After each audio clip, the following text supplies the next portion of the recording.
Open your mind to a tale as old as time itself, sourced from a book of antiquity, the Bible. In the genesis of everything, before the first ray of sunlight kissed the earth, before stars were scattered across the cosmos, even before the concept of time itself, there was God.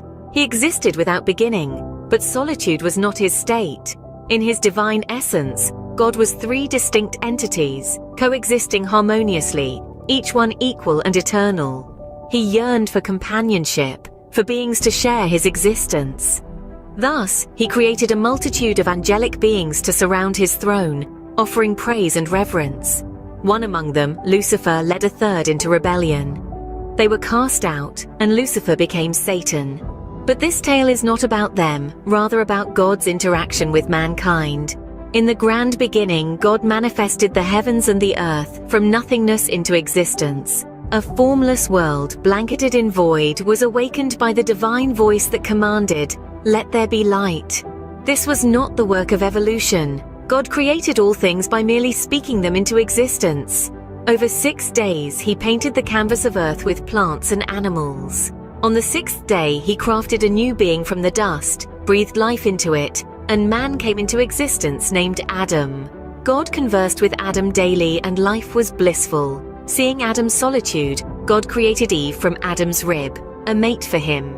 They were innocent, unashamed of their nakedness, and they began to populate the earth. Such is the tale of the genesis of everything, a divine narrative of creation and companionship. The Garden of Eden, the paradise where Adam and Eve dwelt, was a utopia where they communed with God. In its midst, 2 trees stood, the tree of life and the tree of knowledge of good and evil.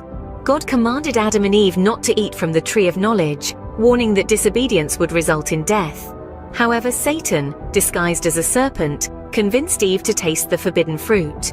She shared it with Adam, and their eyes were opened to their nakedness. With this act, sin entered the world. Fear replaced innocence, and they hid from God. But God, in his omniscience, knew of their disobedience. Punishment was meted out. The serpent was cursed to crawl on its belly, and enmity was placed between it and Eve's descendants. Eve was condemned to pain in childbirth and submission to her husband. Adam was sentenced to toil the ground for sustenance, and death became their fate. They were banished from Eden, and the tree of life was guarded by cherubim and a flaming sword. Yet in the midst of judgment, God revealed the first promise of redemption. He prophesied that a descendant of Eve would crush the serpent's head, indicating the future victory of mankind over Satan.